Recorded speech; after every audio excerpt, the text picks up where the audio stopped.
Bulletin का आगाज करें और सबसे पहले आपको खबर दें, बांग्लादेश के स्टूडेंट लीडर्स ने मुतालबा किया है कि नोबेल इनाम याफ्ता डॉक्टर मोहम्मद यूनुस के ज़ेरे सरबराही अबूरी हुकूमत कायम की जाए। साथ ही अबूरी हुकूमत का खाका भी जारी कर दिया गया है। बांग्लादेश में सिर्फ पीर को फसादात में 135 अफराद मारे गए थे, जबकि सैकड़ों जख्मी हैं। सिर्फ 2 रोज़ में अमवात की तादाद 231 हो गई। बांग्लादेश में शेख हसीना वाजिद के मुस्ताफ़ी होकर भारत फरार के बावजूद फसादात ना रुक सके। ढाका में मुजाहिरीन का चीफ जस्टिस उबैदुल हसन के घर पर दावा सामान लूट लिया, जबकि शेरपुर में मुश्तइल अफराद का जेल पर हमला, 500 कैदी फरार करा दिए गए। इस सूरत हाल में बांग्लादेश के स्टूडेंट लीडर्स नाहिद इस्लाम, आसिफ महमूद और अबू बकर ने वीडियो पैगाम में कहा कि अबूरी हुकूमत का खाका अगले 24 घंटों में जारी कर दिया जाएगा, जो कि नोबेल इनाम याफ्ता डॉक्टर मोहम्मद यूनुस के ज़ेरे क़यादत होगा। नाहिद इस्लाम ने कहा कि तलबा पहले ही डॉक्टर यूनुस से बात कर चुके हैं और वो अबूरी हुकूमत में किरदार पर आमादगी जाहिर कर चुके हैं। दीगर नाम आज सुबह दिए जाएंगे। डॉक्टर मोहम्मद यूनुस ने बयान में कहा कि शेख हसीना वाजिद ने शेख मुजीबुर रहमान की मिरास तबाह कर दी थी। बांग्लादेश अब आज़ाद हो गया है। पीर को बांग्लादेश के सदर मोहम्मद शहाबुद्दीन ने फौजी क़यादत से मुलाकात में मुख्तलिफ सियासी जमातों और सिविल सोसाइटी पर मुश्तमिल अबूरी हुकूमत कायम करने पर आमादगी जाहिर की थी, जबकि फ़ौज से कहा गया था कि वो जारी लूट मार बंद कराएं और कानून की बालादस्ती बहाल कराई जाए। आर्मी चीफ वकारुज़्ज़मान ने भी मुख्तलिफ सियासी जमातों के रहनुमा और सिविल सोसाइटी के अफराद से मुलाकातें भी की थीं और अबूरी हुकूमत जल्द कायम होने का इंदिया दिया था। वो तलबा और असातिज़ा से भी मुलाकातें करेंगे। भारतीय मीडिया के मुताबिक बांग्लादेश की मुस्ताफ़ी वज़ीर आज़म ने बरतानिया से सियासी पनाह की दरख्वास्त कर दी है, जबकि उनकी बहन शेख रेहाना के पास पहले ही से बरतानिया की शहरियत है। दोनों बहनें इस वक्त भारत में हैं, जबकि जमात इस्लामी के अमीर डॉक्टर शफीकुर रहमान का कहना है बांग्लादेश नेशनलिस्ट पार्टी की चेयरपर्सन बेगम खालदा जिया किसी भी लम्हे कैद से आज़ाद कर दी जाएंगी।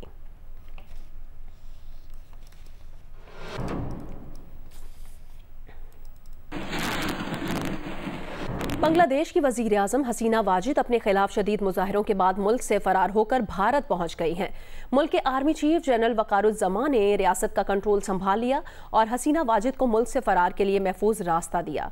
आर्मी चीफ ने मुल्क में आईनी बंदोबस्त को अब तक बरकरार रखा है। हसीना वाजिद के फरार और इस्तीफे के बाद आर्मी चीफ ने मुल्क के आईनी सदर मोहम्मद शहाबुद्दीन से मुलाकात की। इसके बाद सदर शहाबुद्दीन की सदारत में एक इजलास हुआ, जिसमें सबसे बड़ी अपोजिशन जमात बांग्लादेश नेशनलिस्ट पार्टी की सरबरा और बुजुर्ग रहनुमा खालदा जिया की रिहाई का फैसला किया गया। साथ ही 11,000 मुजाहिरीन की रिहाई का भी फैसला किया। बांग्लादेश में अनहोनी होनी हो गई।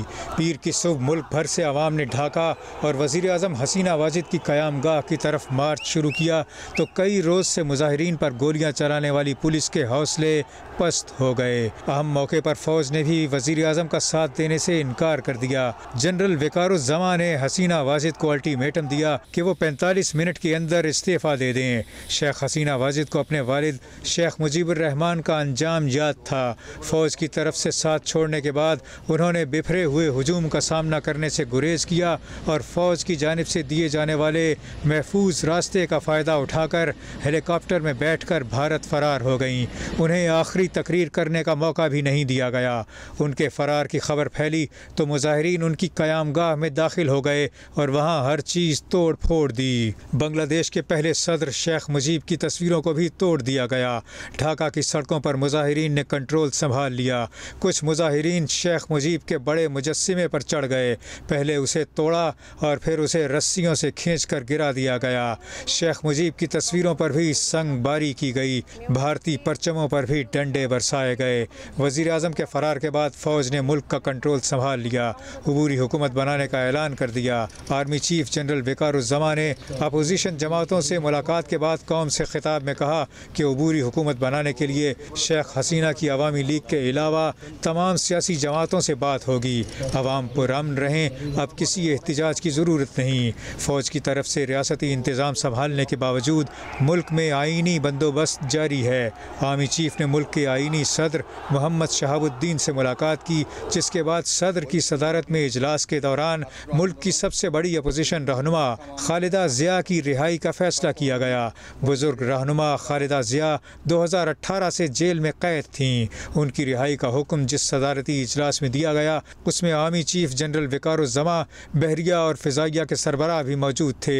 इजलास में बांग्लादेश नेशनलिस्ट पार्टी और जमात इस्लामी समेत दीगर अपोजिशन जमातों के रहनुमा भी मौजूद थे।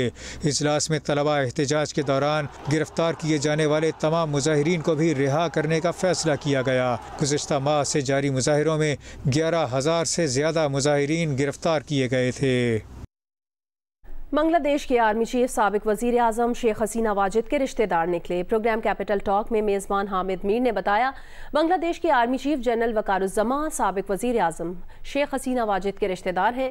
इस पर माहिर तालीम और मुसन्निफ़ा डॉक्टर हुमा बकाई ने कहा कि साबिक वज़ीर आज़म हसीना वाजिद बांग्लादेश से फ़रार नहीं हुई, बल्कि उन्हें बांग्लादेश से निकलने का महफूज रास्ता दिया गया है। तो बांग्लादेश की साबिक वज़ीर आज़म है हसीना वाजिद साहिबा, वो जिस अंदाज में ढाका से हेलीकॉप्टर में फ़रार हुई और भारत पहुंच गई हैं और अब वहां से वो कहीं और जाएंगी, तो उनके फ़रार के बाद जो आर्मी चीफ़ हैं जनरल वकारुज़्ज़मान साहब, उन्होंने एक अबूरी हुकूमत कायम करने का ऐलान किया है। लेकिन वकारुज़्ज़मान साहब के बारे में बहुत कम लोगों को ये पता है कि ये शेख हसीना वाजिद के रिश्तेदार हैं और एक हसीना वाजिद के पहले दौरे हुकूमत में एक आर्मी चीफ़ थे जनरल मुस्तफ़ीज़ुर रहमान, वो शेख मुजीबुर रहमान के कज़न थे और हसीना वाजिद के अंकल थे। तो ये वकारुज़्ज़मान साहब जो हैं ये उनके दामाद हैं और इनकी जो बीवी है वो शेख हसीना वाजिद की भी रिश्तेदार है। हसीना वाजिद साहिबा फ़रार नहीं हुई, उनको बिल्कुल सेफ एग्ज़िट दिया गया। क्योंकि अगर आपको मुजीबुर रहमान साहब का आखिरी दिन याद है तो हसीना वाजिद साहिबा वाहिद ख़ानदान की मेंबर थी जो बच गई थी, क्योंकि वो उस वक्त भारत में थी। और जो इस सूरत हाल को करीब से देख रहे थे वो कह रहे थे दो अवामिल हैं जो हसीना वाजिद की कंटिन्यूटी का मौजब बन सकते हैं, जो 3 महीने से ये प्रोटेस्ट हो रही थी। इंटरनली वो फ़ौज की सपोर्ट थी और एक्सटर्नली वो भारत की और इम्प्लिसिट अमेरिका की सपोर्ट थी। भारत ने तो ज़ाहिर है एक हद तक सपोर्ट किया, फ़िज़िकली भी सपोर्ट किया उनको इस सप्रेशन में, लेकिन जो आर्मी चीफ़ हैं उन्होंने शुरू में सपोर्ट किया लेकिन फिर वो पीछे हटे। और आखिरी ख़बर शायद ये आई है कि हसीना वाजिद साहब के साहबजादे ने उनसे कहा कि आप उनका रूल कंटिन्यू कराएं, जिसके जवाब में उन्होंने कहा कि ये अब पॉसिबल नहीं होगा। बलूचिस्तान के मुख्तलिफ अजला में बारिश का सिलसिला जारी है। गुज़श्ता 24 घंटों के दौरान कहीं हल्की और कहीं तेज़ बारिश रिपोर्ट हुई है। महकमा मौसमियात ने आज बलूचिस्तान के 18 अजला में आंधी और गरज चमक के साथ बारिश की पेशगोई की है। यूब, कल्लात, खुजदार, लसबेला, अवारान, पंजगूर, बारखान, जलमक्सी और सिबी में मूसलाधार बारिशें मुतवक्के हैं। महकमा मौसमियात के मुताबिक गुज़श्ता 24 घंटे के दौरान बलूचिस्तान के ज़िला खुजदार में 21, लसबेला में 20, पंजगूर में 6, बारखान में 5, कल्लात में 1 मिलीमीटर बारिश रिकॉर्ड की गई है।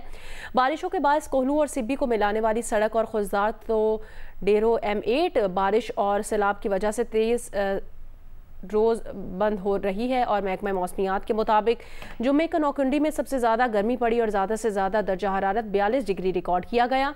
दालबंदीन में 41 जबकि कोयटा में 32 डिग्री रिकॉर्ड किया गया। महकमा मौसमियात के मुताबिक आज खुजदार, लसबेला, अवारान, बारखान, मूसाखेल, योब, मस्तूंग, सिब्बी, लोरालाई, नसीराबाद, झलमक्सी, जाफराबाद, डेरा बुगटी, कोयटा, ज़ियारत, कल्लात, तुरबत और पंजगूर में गरज चमक के साथ बारिश का इम्कान है। इस दौरान योब, कल्लात, खुजदार, लसबेला, अवारान, पंजगूर, बारखान, झलमक्सी और सिबी में मूसलाधार बारिश भी मुतवक्के है।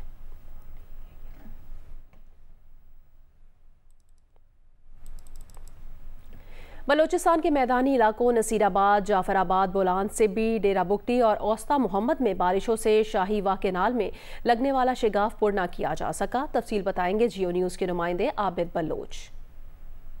जी, बलूचिस्तान के मैदानी इलाकों नसीराबाद, जाफराबाद, झलमक्सी, कच्छी, डेरा बुगटी और सिब्बी में कहीं हल्की तो कहीं मूसलाधार बारिशों का सिलसिला वक्फे वक्फे से जारी है। शाही केनाल में गुज़िश्ता रोज़ पड़ने वाला शगाफ्ता हाल पुर नहीं किया जा सका और 17 घंटे गुजरने के बावजूद सैलाबी पानी में दर्जनों ख़ानदान मैसूर होकर रह गए हैं। महकमा मौसमियात की जानिब से हद से ज़्यादा बारिशें होने के बावजूद ज़िला इंतज़ामिया नसीराबाद और महकमा इरिगेशन की जानिब से ताहल कोई ख़ास इक़दाम नहीं किए गए। अगर यही सूरत हाल रही तो एक मरतबा फिर सैलाब का ख़तरा पैदा हो सकता है। जी, हब के इलाके जाम कॉलोनी में बारिश का पानी घरों में जमा हो गया है। इंतजामिया और म्यूनिसिपल कमेटी की जानिब से कोई इकदाम नहीं किए गए, जिसकी वजह से इलाका मकीनों को शदीद परेशानी का सामना है। तफसील बताएंगे जियो न्यूज़ के नुमाइंदे इब्राहिम कंबो। जी बिल्कुल, इस वक्त मैं मौजूद हूँ जाम कॉलोनी के घर में, जहाँ पे रात गए बारिशों से जो है वो कई घुटनों जो है वो पानी जमा हो चुका है। यहाँ के इलाका मकीनों का कहना है कि यहाँ पे ना तो म्यूनिसिपल कमेटी का कोई अमला आया है जो कि निकासी आप को यहाँ से निकाल सके, और ना ही कोई ऐसे इंतजाम किए गए हैं यहाँ के इलाका मकीनों के लिए कि वो चैन के सांस ले सके। इस वक्त ये जाम कॉलोनी का इलाका है जो आप मुझे देख रहे हैं कि घुटनों जो है वो यहाँ पे पानी जमा है और लोगों को शदीद मुश्किलात का सामना करना पड़ रहा है। यहाँ पे जिले इंतजामिया है, यहाँ के इलाका मकीनों का कहना है कि वो यहाँ पर अब तक नहीं पहुंच सके। ना तो निकासी आप को बेहतर बनाया जा सका है और ना ही यहाँ के लोगों को किसी तरीके से रिलीफ दिया जा सका है।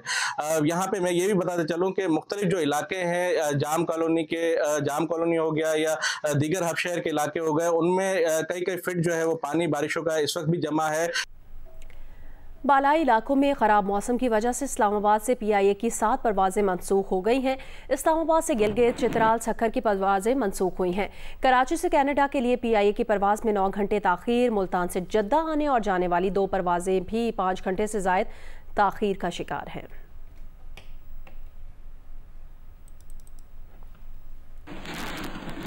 वज़ीर आला KP अली अमीन गंडापुर ने कहा कि अगस्त के आखिरी हफ्ते या सितंबर के पहले हफ्ते में इस्लामाबाद में जलसा करेंगे। स्वाबी में जलसे से खिताब करते हुए उन्होंने कहा, कोई रोक सकता है तो रोक ले, दमादम मस्त कलंदर होने दो। अगर NOC नहीं दिया जाएगा तो D चौक पर धरना होगा। अवाम बता रहे हैं कि खौफ के बुत तोड़ दिए गए हैं। अगस्त के आखिरी हफ्ते या सितंबर के पहले हफ्ते में वीकेंड के ऊपर मैं यहाँ पे बरबरा ऐलान करता हूँ कि हमारा इस्लामाबाद में जलसा होगा। जहाँ हमारी मर्जी है वहां पे होगा। कोई रोक सकता है तो रोक ले, दमादम मस्त कलंदर होने दो, बीच में मत आना। इंशाल्लाह D चौक पे जलसा होगा अगर NOC नहीं मानोगे। अब किसी का बाप भी हमें नहीं रोक सकता। पाकिस्तान मुस्लिम लीग ज़िया के सरबरा एजाजुल हक ने कहा कि हर इलेक्शन के बाद दोबारा इलेक्शन कराने की रट लगाना मुनासिब नहीं है। इस दफ़ा अगर इलेक्शन कराने पर ज़्यादा जोर दिया गया तो फिर इलेक्शन नहीं सिलेक्शन हो जाएगी। वो जियो न्यूज़ के नुमाइंदे हैदर अब्बास काज़मी से बात कर रहे थे। काफ़ी जमातों की तरफ से इंतखाबात कराने की बातें सुनने को मिल रही हैं, तो आप क्या समझते हैं कि उससे उन मुज़ाकरात से कोई फ़र्क पड़ेगा कि नहीं? वो सब गलती कर रहे हैं, हर इलेक्शन के बाद यही रट लगाते हैं कि दोबारा से इलेक्शन कराओ। इस दफ़ा अगर ज़्यादा जोर दिया ना इलेक्शन पे, फिर सिलेक्शन हो जाएगी, इलेक्शन नहीं होंगे। जियो स्पोर्ट्स में आपको बताएं, पेरिस ओलंपिक्स में पाकिस्तान के आखिरी एथलीट और मेडल जीतने की उम्मीदवार अरशद नदीम आज एक्शन में होंगे। मुंतज़मीन ने जेवलिन थ्रो मुकाबलों के ग्रुप्स का ऐलान कर दिया है। अरशद नदीम और नीरज चोपड़ा एक ही ग्रुप में शामिल हैं। पेरिस ओलंपिक्स में जेवलिन थ्रो के मुकाबले दोपहर में होंगे, जिसमें पाकिस्तान के अरशद नदीम और भारत के नीरज चोपड़ा एक साथ ग्रुप बी में शामिल हैं। आलमी नंबर 5 एडियस मैनो और आलमी नंबर 6 एंडरसन पीटर्स इसी ग्रुप में शामिल हैं, जबकि इसी सीरीज में 90 मीटर की थ्रो करने वाले जर्मनी के मैक्स डैनंग भी ग्रुप बी का हिस्सा हैं। ग्रुप बी का एक्शन पाकिस्तानी वक्त के मुताबिक दोपहर 2:50 पर शुरू होगा, जिसमें अरशद नदीम 5वें नंबर पर थ्रो करने आएंगे। मेडल राउंड के लिए क्वालिफिकेशन मेयार को पिछले इवेंट से बढ़ा दिया गया है। इस बार कम से कम 84 मीटर की थ्रो करने वाले प्लेयर की मेडल राउंड में रसाई यकीनी होगी। फाइनल राउंड में मजमूई 12 प्लेयर्स जगह बनाएंगे। 82 मीटर की थ्रो की तादाद 12 से कम होने पर बेहतरीन थ्रोअर वाले प्लेयर क्वालिफाई करेंगे। जेवलिन थ्रो मुकाबलों में 32 प्लेयर्स 2 ग्रुप्स में एक्शन में होंगे। पाकिस्तान क्रिकेट बोर्ड ने डोमेस्टिक क्रिकेट सीजन 2024-25 का ऐलान कर दिया है। 3 नए चैंपियन टूर्नामेंट्स को सीजन में शामिल किया गया है, जबकि 150 डोमेस्टिक क्रिकेटर्स के मुआवजों में भी इजाफा करने का फैसला किया है। डोमेस्टिक क्रिकेट सीजन में 3 नए tournaments champions one day cup, champions T20 cup और चैंपियंस फर्स्ट क्लास कप पहले से मौजूद टूर्नामेंट्स के साथ शामिल होंगे। अब मर्दों के 8 सीनियर टूर्नामेंट्स में कुल 261 मैचेस खेले जाएंगे। चैंपियंस कप के हर इवेंट में 5 टीमें डॉल्फिन्स, लायंस, पैंथर, स्टैलियंस और वुल्व्स आपस में मुकाबला करेंगी। हर इवेंट डबल लीग की बुनियाद पर खेला जाएगा। गुज़िश्ता 3 वर्षों से बेहतरीन कारकर्दगी दिखाने वाले 105 डोमेस्टिक खिलाड़ी और मौजूदा सेंट्रल कॉन्ट्रैक्ट याफ्ता खिलाड़ी सिलेक्शन के लिए दस्तयाब होंगे। हर टीम में एक साबिक पाकिस्तानी लेजेंड क्रिकेटर, मेंटोर और मालिक होगा। डोमेस्टिक कॉन्ट्रैक्ट के प्लेयर्स के मुआवजों में इजाफा किया गया है। कैटेगरी 1 के 40 खिलाड़ियों को 5.5 लाख रुपए माहाना, कैटेगरी 2 के 50 खिलाड़ियों को 4 लाख रुपए माहाना और कैटेगरी 3 के 60 खिलाड़ियों को 2.5 लाख रुपए माहाना मिलेंगे। माहाना मुआवजे के अलावा हर फॉर्मेट में मैच फीस भी दी जाएगी। क्रिकेट सीजन का आगाज 1 सितंबर से चैंपियंस वनडे कप से होगा। पाकिस्तान शाहीन्स और बांग्लादेश ए के दरमियान पहला वनडे आज ऑस्ट्रेलिया के शहर डार्विन में खेला जा रहा है। पाकिस्तान शाहीन्स ने वनडे मैच में टॉस जीतकर पहले बॉलिंग का फैसला किया है।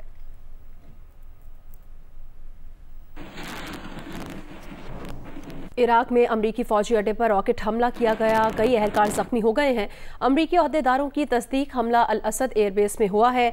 इराक में अमरीकी फौजी अड्डे पर रॉकेट हमला किया गया, कई एहलकार इसमें जख्मी हो गए हैं और अमरीकी अहदेदारों ने इस बात की तस्दीक भी की है।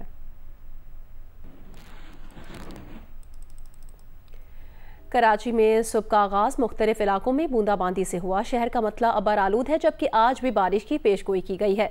ताज़ा सूरत हाल बताएंगी जियो न्यूज़ की नुमाइंदा शवाला असलम।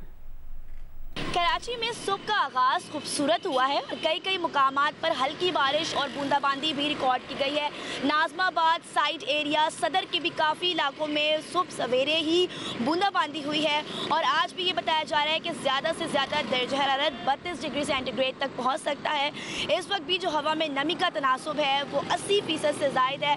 मतला अगर हम बताएँ तो वो भी अबर आलूद है, हल्की रफ्तार से हवाएँ भी चल रही हैं और बताया ये जा रहा है कि आज भी जो हल्के से दरमियानी दर्जे की बारिश है वो शहर में मुतवक्के है और हम ये देख रहे हैं कि जो मानसून के खूबसूरत रंग है वो अगस्त के आगाज़ से हमने देखा है कि काफ़ी ज़्यादा हसीन है और कई मुकामात पे कराची के मुख्तलिफ इलाकों में जो बारिश है वो खुलकर बरसी है और इसके साथ ही पूरे अगस्त यही पेश गोई की जा रही है। और एक और सिस्टम के हवाले से भी यही बताया जा रहा है कि 10 से 11 अगस्त को भी एक और मानसून हवा का जो सिस्टम है वो सिंध पर असरअंदाज होगा, जिसके ज़रिए से कराची में अच्छी बारिशें मुतवक्के हैं। जी।